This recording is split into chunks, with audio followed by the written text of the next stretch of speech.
అందరికీ నమస్కారం. మన రాష్ట్రంలో ఒక చేతగాని పలికి మాలన దద్దమ్మ ఈరోజు రాష్ట్ర విద్యాశాఖ మంత్రిగా ఉన్నాడు. మనందరికీ తెలిసిందే, పేదవాడికి బాగా చదువుకొని ప్రభుత్వం ఉద్యోగం తెచ్చుకోవాలని చెప్పి ఎంతో ఆశ ఉంటుంది.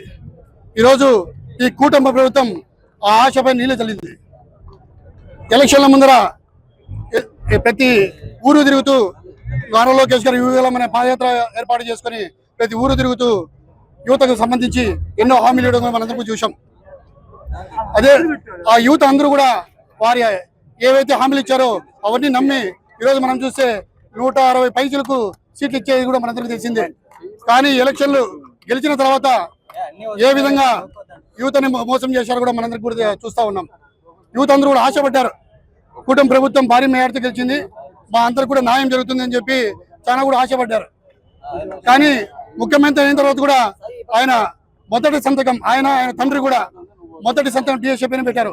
అప్పుడు కూడా మనందరూ చూసాం, యూత్ అంతా కూడా పెద్దగా ఆశపడ్డారు, ఏమో మాకు న్యాయం జరుగుతుందేమో, మా అందరికి కూడా ఉద్యోగాలు వస్తాయని చెప్పి చాలా ఆశపడ్డారు. తెలుసు వాళ్ళందరికీ తెలుసు అది, ఎందుకంటే ఇది వెన్నుపోటు ప్రభుత్వం కదా, మాకేమైనా వెన్నుపోటు పరుస్తారని ఆశ కొద్దిగా ఏడో చిన్న అనుమానం అయితే ఉండేది. అన్నట్టుగానే ఈరోజు ఏదైతే బ్రాండ్ అంబాసిడర్ వెన్నుపోటుకి బ్రాండ్ అంబాసిడర్ ఉన్నారో చంద్రబాబు నాయుడు గారు రాగానే ఏ విధంగా పిల్లనిచ్చిన మామకి ఏ విధంగా పోటు పొడిచి అన్ని పైకి పంపించాడో అదే విధంగా యూత్లందరినీ కూడా వెన్నుపోటు పడతాం మనం అందరూ చూస్తున్నాం.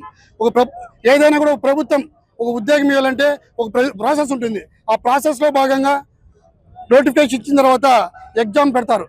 ఆ ఎగ్జామ్ పెట్టిన తర్వాత మెరిట్ లిస్ట్ కూడా బయటకు ఇచ్చే పరిస్థితి ఉంటుంది.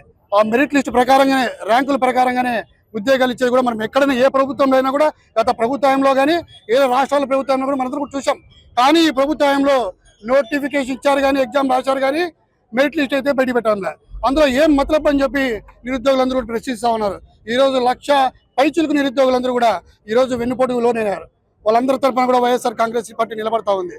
మేమందరూ కూడా చూసాం, ఏదైతే నారా లోకేష్ హామీ ఇచ్చారో అవన్నీ కూడా నెరవేర్చాలి. నారా లోకేష్ గారు ఒకటే చెప్తా ఉన్నారు, డిఎస్సి ఎక్కడా కూడా అవకతవకలు జరగలేదు, అన్ని కూడా బాగా జరిగినాయి.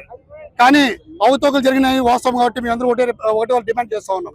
సిబిఐ ఎంక్వైరీ ఏంటి, అది వాస్తవమా కాదా అని చెప్పి నిరూపణ అవుతుంది కదా.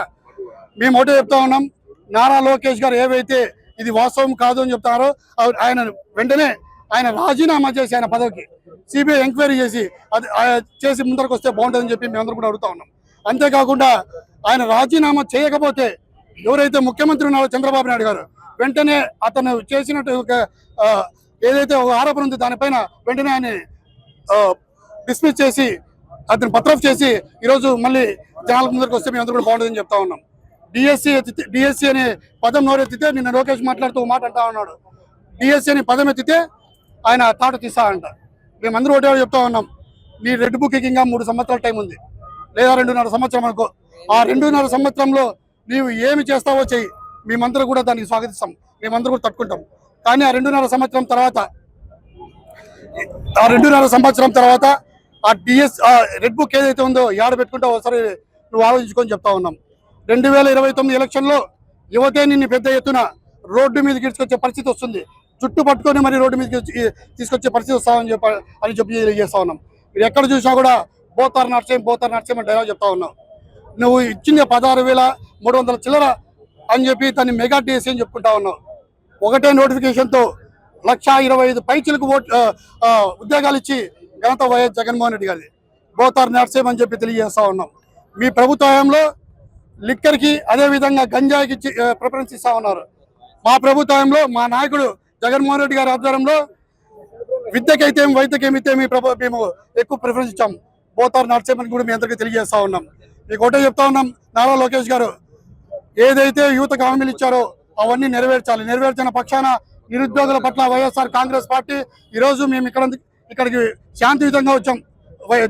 ఎవరైతే కలెక్టర్ గారు రిప్రజెంట్ ఇచ్చాం. ఒకసారి మీరందరూ చూడండి, ఏ విధంగా అయితే పాకిస్తాన్ బార్డర్లో పోలీసులు ఇక్కడ రానికోకుండా ఇతర దేశస్తుల్ని ఆ విధంగా ఈరోజు మార్కెట్స్ పెట్టి ఈరోజు అందరూ కూడా అడ్డుపడతా ఉన్నారు. మేము శాంతియుతంగా చేస్తామని చెప్పినా కూడా ఈరోజు పోలీసు వారు రెచ్చగొట్టే పరిస్థితులు కనిపిస్తా ఉంది. మేము జగన్మోహన్ రెడ్డి ఆధ్వర్యంలో మరింత ఉద్యమాలు చేస్తాం, మీరు పోలీసు వారు సహకరించండి అని చెప్పి తెలియజేస్తాం.